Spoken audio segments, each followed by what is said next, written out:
Welcome to Gas, the true story of a toxic train derailment. I'm Ron Scholl. Last time on Gas, ATSDR released the results of its Phase 2 study, which despite its limitations, documented chronic injury in Alberton spill victims. Meanwhile, the EPA declared war on the EPA National Ombudsman Bob Martin, threatening his Alberton case. We now continue with Part 4, concluding Chapter 8, then Chapter 9. Chapter 8, War. With Martin in Missoula in early April 2000, Hodges arranged for a meeting with lawyers from Ted Lyon's office. She tried for a year to get her attorneys interested in Martin, but Lyon never returned any of Martin's calls. The Chalmers, Dixie Robertson, and John Zimet attended, along with two of the attorneys on Lyon's team, Mark Connell of Missoula and Marquette Wolf of Texas. The spring thaw had brought a resurgence of the smell.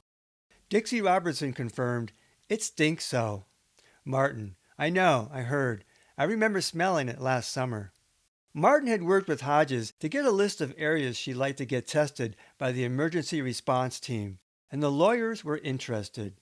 Besides air testing, Martin said, "You're going to need soil, and you're also going to need indoor wipes of homes." Martin would also recommend that the CDC Center for Environmental Health do some comprehensive human health sampling. Martin asked where they'd feel comfortable having the hearing, and the group said Missoula. He and Baucus's office would choose which agency people to invite, but he definitely wanted Region 8 and MRL to testify. Martin, get the request for a hearing in first to Baucus, and then you need to follow up with a list of issues and questions you want directed to witnesses. And it's on the record, public. I can tell you the environmental testing is going to come before the human testing. Martin asked if they wanted the hearing prior to environmental testing. If the hearing goes first, some people might say, "Hey, this could be the real thing." Hodges favored the hearing first. Martin, so let's do a hearing first in which you guys play an integral part of. You help set the agenda, help prepare the record. The spill smell was back, and the timetable for the hearing was as soon as possible, possibly late May or early June. You need to establish momentum, Martin said, and do the hearing and environmental testing first. What you get out of the public hearing will be exponential, he said. Hodges, how likely will it be that we get the hearing? Martin, you need Baucus. Baucus was still back door on this, he said, quietly supportive. You need to get him front door. Up until now, the attorneys mostly listened. Martin was interested in what attorney testing was turning up and said his investigation would drive and inform any lawsuit. The attorneys, in turn, wanted to know what Martin had planned. Lyon had hired an industrial hygienist to take wipe samples and perhaps some soil samples. With this opportunity of a face-to-face meeting with her legal team, Hodges now voiced frustration of not getting calls returned, not hearing anything. With Martin backing up victims, it was time to vent. Most people feel a total lack of support from the attorneys, she began. Just take this message back to the attorney's office. This has been a rare opportunity to talk to you. I've been trying to get you attorneys together with Bob Martin for a year. We would like to know that we'll walk away from this meeting and get support and not be forgotten. We need advice from our lawyers. We spent so much money trying to find answers. We found Bob Martin. It just can't be us and the victims anymore. We can't go the home stretch without support. Her lawyers got the message. Following the meeting, Martin spoke with Lyon in Texas, and they agreed to mutual cooperation in their testing efforts. Hodges saw this meeting as a dialogue that clients had long needed. Bob lent us credibility that we don't seem to get from them, just because he listens to us, she said. The next day, she spoke with Lyon and felt confident that a new relationship had been forged. When Mosca heard about the meeting, she was less optimistic. She wondered if the lawyers really wanted the hearing before the cases were settled. Did they really want to work with Martin or just get information from him? I didn't want to burst the bubble. They're all schmucks, Mosca said of the lawyers. I think it's dangerous to put the two together. One thing, the hearing, is a public process and is supposed to be for everyone. And the other thing, a lawsuit, is a very private process. I don't know what to say, except no lawyer has seemed to do anything particularly positive so far. They're really good at saying things and not following through. A few days later, on the 4th anniversary of the Alberton spill, Hodges sent out a press release informing the media of the Ombudsman hearing and the petition for Montana's congressional delegate support. She also recapped the original petition to Martin and Baucus's support and the ACCH trip to Denver. Once again, the Missoulian ignored the press release and had yet to report on the EPA Ombudsman's involvement in Missoula's backyard. In D.C., Mosca and Seek met in April with Barbara Rogers and reported that Rogers was fairly certain Baucus would continue to support the Ombudsman investigation fully, including the hearing, though he would likely only send staff to attend. But expectations were on a yo-yo. Mosca was concerned on many fronts, including testing.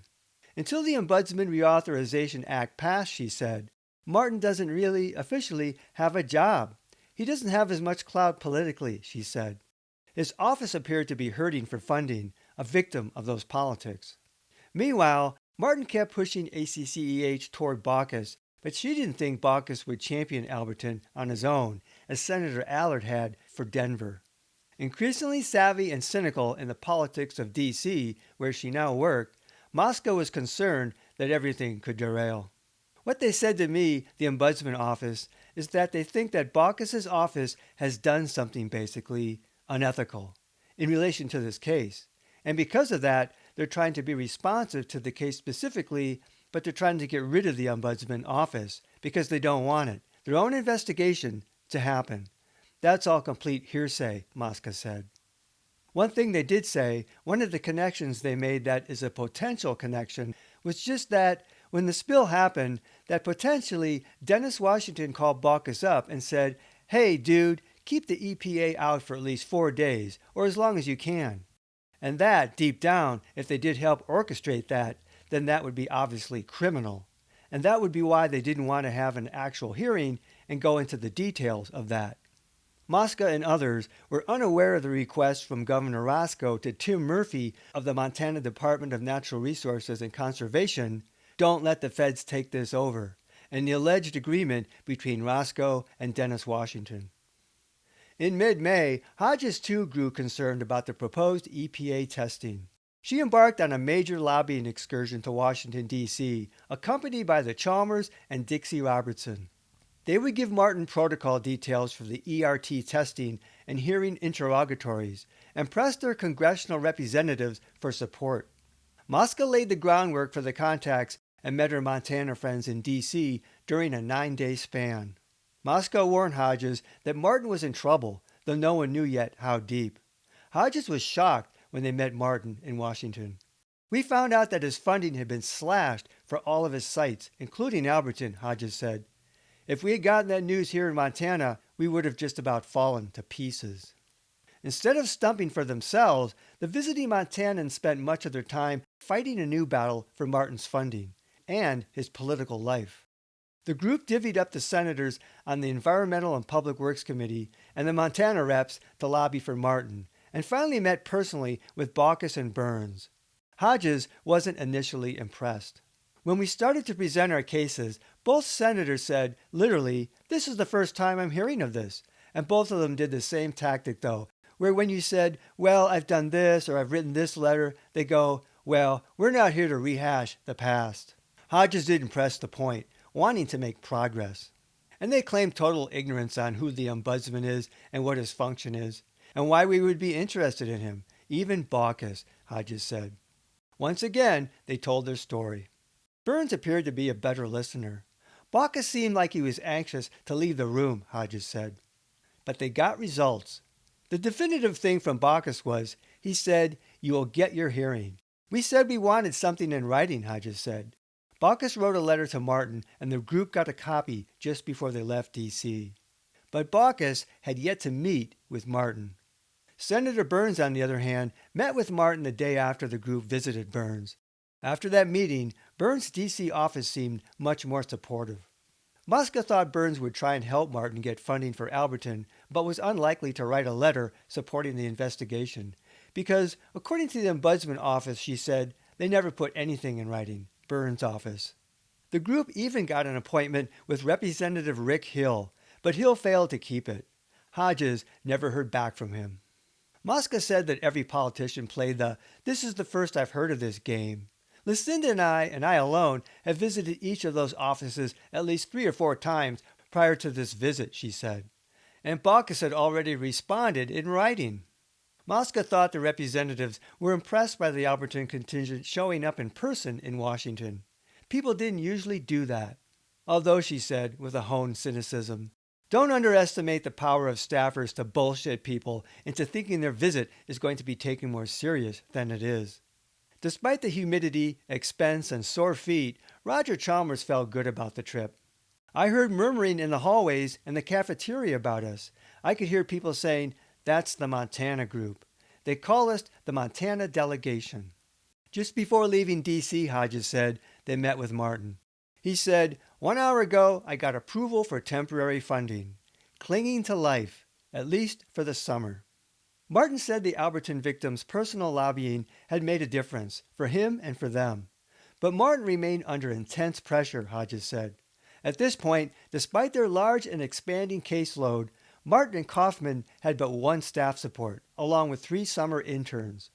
Hodges: "If the EPA can't pull his strings through cutting his powers, they pull his strings through cutting his money. And they were definitely doing both while we were there." Martin hinted generally to Hodges that the EPA was working on new guidelines for his office. "They are trying to take away his powers, and they are taking away his money. He's just been too darn effective, I think. I'm damn glad we went to Washington, D.C. Things were much worse than my instincts were leading me to believe when we left." ACCEH followed up the trip with a press release about the proposed hearing and Martin, and included the 2 letters of endorsement from Senator Baucus. The Missoulian ignored it. Martin's funding crisis was caught in a nexus of controversy beyond Shattuck. Key congressionally instigated ombudsman cases had been piling up. Back in February 2000, Representative Michael Bilirakis of Florida, home to a Martin case, introduced a House companion bill to Senator Allard's to reauthorize and strengthen the Ombudsman Office. In effect, they were partners in outrage against the EPA. The Bilirakis bill would give the Ombudsman a 10-year term, required the Ombudsman to report to Congress on cases, and called for the Ombudsman to recommend improvements to the hazardous waste programs under both the EPA and ATSTR. That spring, the EPA denied the Ombudsman's request for funding approval to continue his ongoing investigations.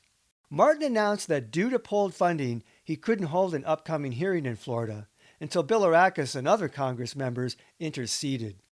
During the EPA's June 14 budget reauthorization hearing, Bilirakis proposed shifting $2 million of the EPA's budget to support the Ombudsman Office, and that the Ombudsman be granted subpoena power by Congress. Bilirakis also planned to convene a joint hearing on the EPA's behavior. In July, the EPA withdrew the proposed consent decree for a Florida site and announced new studies and a review of their decision to keep contamination on site. As rare as it was for the EPA to reverse a Superfund record of decision, Martin had precipitated it twice in less than a year. Meanwhile, the congressional bills were hung up in committee. The EPA gathered their own momentum in the opposite direction to finish developing new operational guidelines to more clearly define the Ombudsman function. To Martin, the battle lines were clear: strengthen his office or see it eviscerated. Martin's chief investigator, Hugh Kaufman, had seen the draft guidelines and told Idaho Press, "For all intents and purposes, if the guidelines are published as it is right now, it will end the function of the Ombudsman Office as we know it. Bob Martin will be the Ombudsman in name only."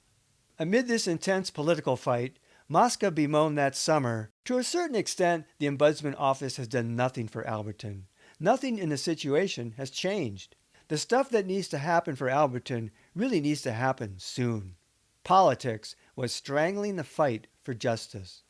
While the larger war raged in D.C., Hodges continued her own endless battles. In early June, she finally had her deposition taken by MRL attorney Randy Cox, an 8-hour exhausting ordeal, but not particularly emotional. She had expected MRL to victimize the victim. But mostly, Cox focused on Hodges' finances and efforts with ACCEH, and asked about the Denver hearing. Her attorneys had warned her to give only yes and no answers. Depositions didn't ever help you. It was all about the damage that could be done. Hodges said of Cox's interrogation, "So he was, you can talk to senators and yet you claim to be ill? You're not dead basically, so you must be healthy. And like I said, you can't go into your reasons. They don't think there's anything more here than some poor people in Alberton who saw a chance to grab a buck. And then I took it further and have drugged them through the mud publicly by my efforts." Her lawyer that day, Marquette Wolf, told her that Randy Cox's impression of me is that I'm an irrational militant. That was his comment just the day before the deposition to Marquette. That Lucinda Hodges is an irrational militant, and I can't wait to depose her. But she'd apparently been a good witness, and the whole day seemed boring and tiring. Hodges said that as Wolf later drove her home, he told her, "You know, you people really are altruistic, aren't you?" And I realized that for the first time after hearing me, he realizes that we are legit. And I guess these lawyers live in such cynical worlds that they can't believe that somebody would just fight for a cause and really truly be poor and have health problems. Wolf told Hodges they'd never had a case like this before. Her own lawyers hadn't known where the plaintiffs were coming from. Soon, there was talk of a global settlement, with Lyon pushing hard for people to sign. Lyon now had some 76 clients and had settled one case, the Atwoods, who drove through the cloud on their way to Butte. The Chalmers were trying to transfer their case to Lyon. Hodges felt the lawsuits were completely out of the client's control, and deluded to think they ever were. Now it feels as if it's totally in a stranger's hands, and that we're just going to get mailed a check and it's going to be over, she said, and that we won't like the amount, and nothing will be any more straightened out. From the court records, all the lawyers seemed to care about was the rail and liability, not what spilled and the health effects. Liability had not been determined yet. "One thing's clear," Hodges said. "There's no justice in any of these lawsuits. And the numbers, the offers, are just too darn small, and the questions are not being answered." But getting justice was what Martin was for, she figured. Unfortunately, she now found herself caught up in the existential drama of the man she was counting on. On the literal home front, Hodges' house in Alberton faced foreclosure on July 21st. She only owed $5,000, but had no money. She had been loath to make payments on a contaminated house, but still, she hated to lose the house prior to testing that might prove contamination and give her leverage with MRL. But any testing wouldn't come in time. Mosca contacted Hodges' caseworker, who had no idea about the alleged contamination. The worker was horrified by the situation, Mosca said, and advised the bank to wait on results of Hodges' lawsuit. In late April, Hodges absorbed a personal blow when her mother died in Wyoming. Worn out from the D.C. trip and her mother's recent passing, and anticipating the ombudsman hearing and the first trial, Hodges decided that June to recede from ACCEH for the summer and recuperate. Unbeknown to her Alberton connections, Hodges was 6 months pregnant and not feeling well.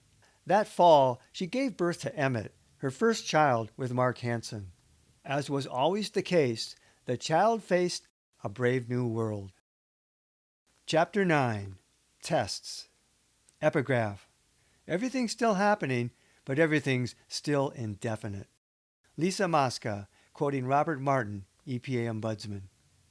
In April 2000, Dr. Cynthia Lewis-Younger released the results of her ATSDR-sponsored clinical evaluation. Lewis-Younger was an occupational environmental medical specialist at University of Utah's Rocky Mountain Center for Occupational and Environmental Health.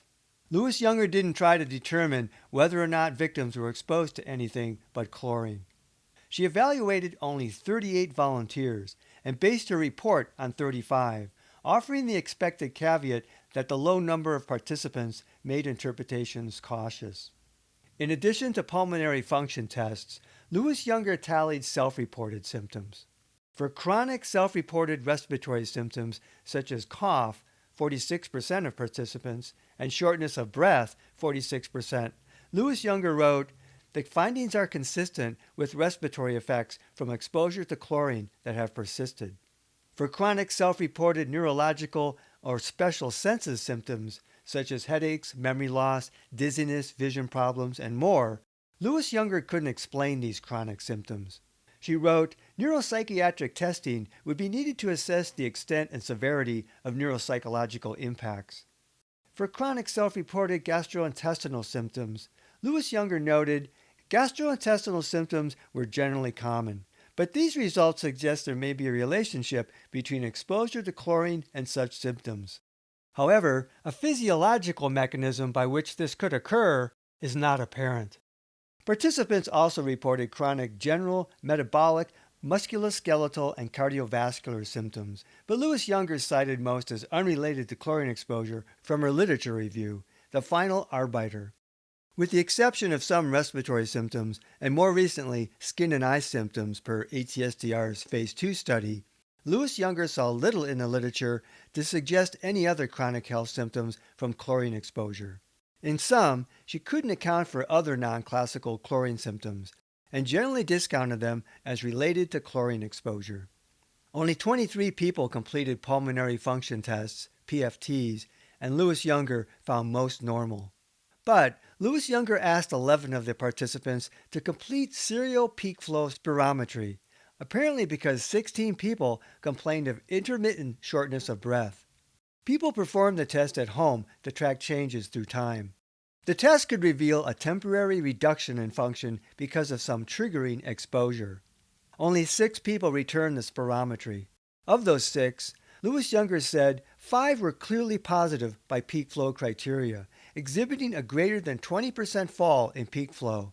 The 6th person was borderline, but showed an overall downward trend.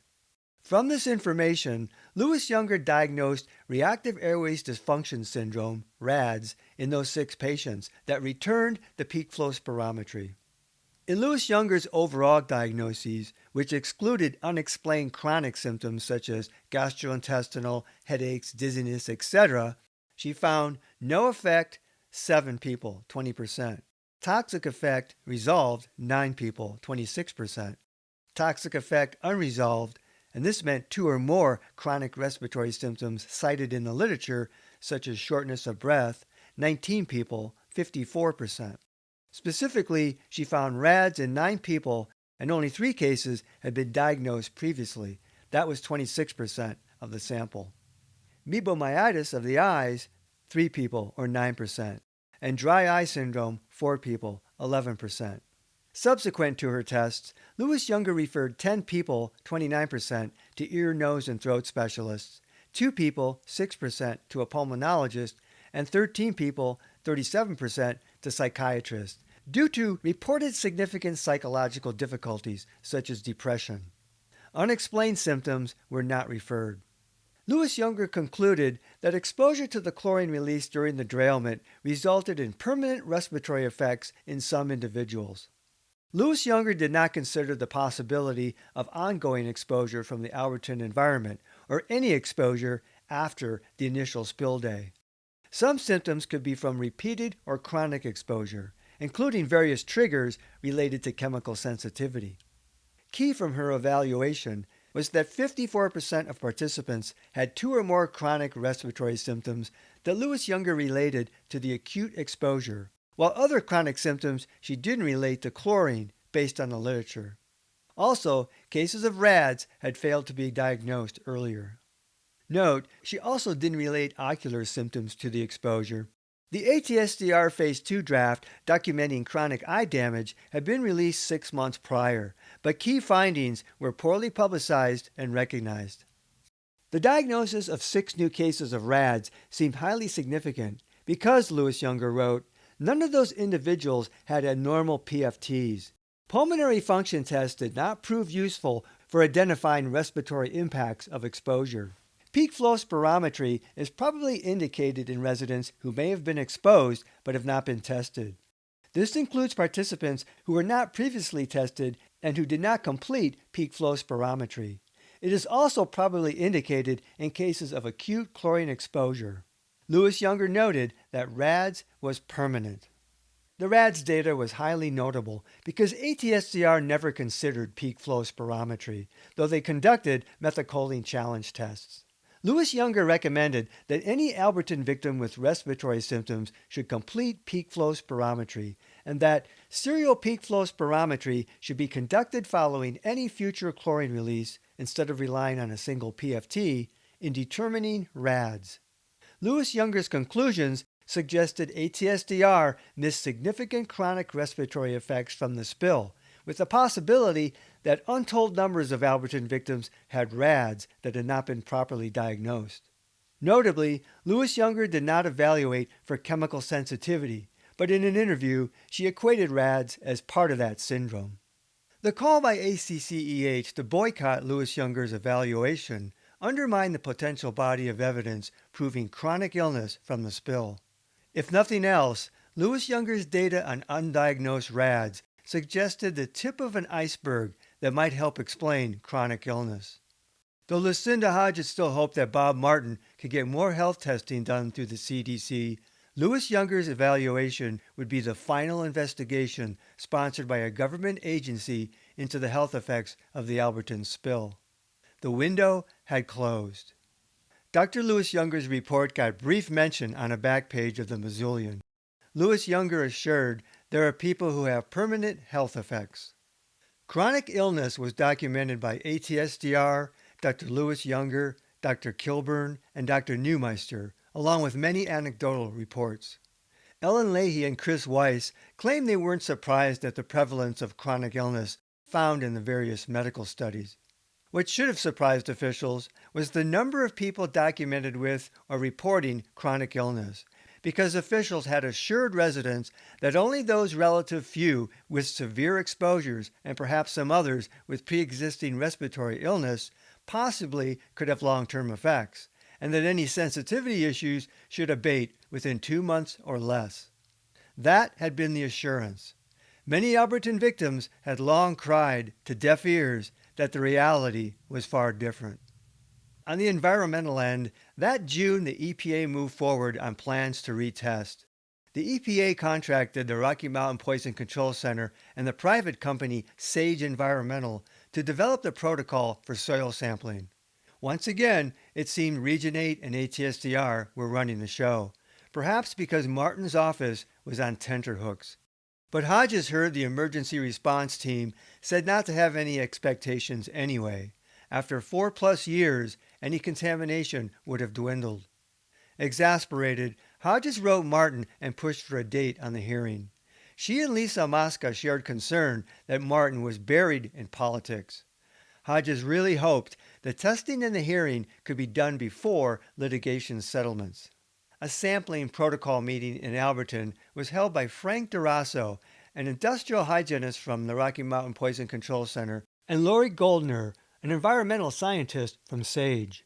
Of course, there were budgetary constraints. Initial plans called for 36 soil samples. DeRosso admitted that 36 samples isn't a lot. We may not be able to draw a lot of conclusions, he said. As it turned out, there would be only 20 soil samples this go-around. As for the original sampling, Goldner said, given the magnitude of the release, they didn't take a lot of samples. Her comment was the first hint of an independent critique of the Olympus EPA testing. As talk turned to what tests might find now, DeRosso said that even low levels of a chemical could affect someone. I see the pattern all the time, he said. People for some reason or another can become sensitized to various low levels and odd combinations of chemicals that we can't even measure with our analytical equipment. This was a health phenomenon the EPA, ATSDR, and local health officials were aware of, but had never considered as a health concern for Alberton victims. By August 2000, the Utah team had the EPA contract and readied the testing protocol for public comment. The ERT would only do a review. The test results would determine further investigation or cleanup decisions. The plan was to collect samples at and downwind from the site and from any other areas of citizen concern. Soil samples would be analyzed for SVOCs. Because of their volatile nature, only subsurface soils at the spill site would be analyzed for VOCs. SAGE planned for no air sampling. Surface soil samples would be collected at various locations based on the vegetation bronzing map and one miscellaneous sample at the 9 Mile Divide saddle in answer to the Chalmers claim that the cloud dropped into the 9 Mile Valley. There would be no indoor testing. ACCEH had plenty of comments. A primary objective was a back extrapolation or back calculation, if possible, to assess the past concentration of any present chemicals. If X amount of a compound was found in late 2000, what would people have been exposed to in 1996? Even if levels now were low, Mosca wrote, given that a large portion of victims are now chemically sensitized, lower than actionable levels could still be having a serious impact on their health, just as Durasso had noted. Unlike ATSDR, SAGE responded to protocol comments and even made changes. Based on comments, SAGE and the EPA now propose dioxin analysis. Regarding odor complaints, SAGE wrote, several comments requested mercaptan's analysis or reiterated that the derailment site reportedly continues to off-gas a pesticide-like or chemical smell other than chlorine. In an effort to assess a possible source for these odors, we propose collecting a soil gas sample from each of the 5 spill site soil borings and analyzing them for mercaptans. SAGE later argued that the mercaptans would serve as an indicator and that the SUMA canisters could be used later to test for other gases.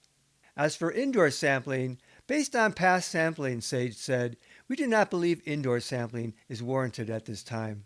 By this logic, all new sampling could be preempted. Comments had asked for identification of the contents of the gas cloud and potassium cresylate solution at the time of the release.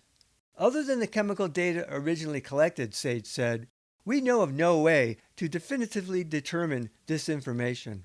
Even if low concentrations were now found, we know of no reasonably certain way to extrapolate backwards.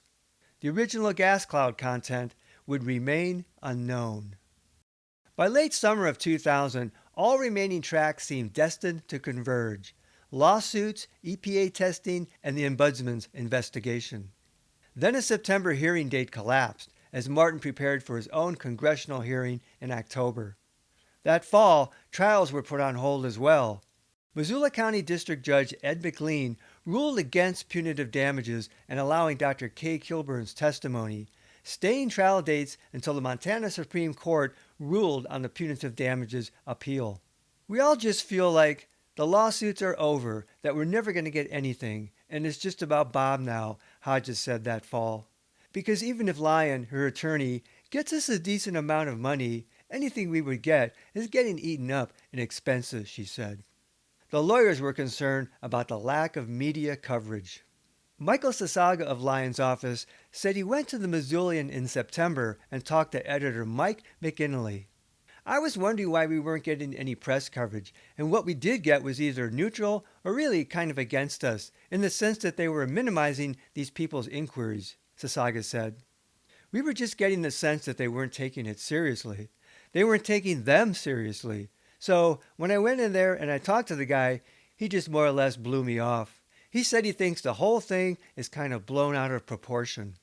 In addition to ignoring the Ombudsman investigation, the Missoulian had not covered the announcement of further EPA testing. ACCEH wanted the EPA testing postponed until after the hearing, now rescheduled for November 11th, so that SAGE could attend the hearing and meet with victims. The EPA hosted a conference call in early November. The EPA and SAGE argued that even a delay of a week until after the hearing would be too late because the weather might change and snow would make it difficult to assess testing sites. Weiss told everyone they either tested on schedule or the delay would be a minimum of 6 to 10 months. Note, by this reasoning, MRL should have postponed the December 1996 site testing conducted by Olympus, but the EPA had taken no interest. Now, Hodges and others didn't care. They'd rather wait months longer than not have the testing done right, which for them meant comprehensive testing, including indoors. What if new information came out of the hearing?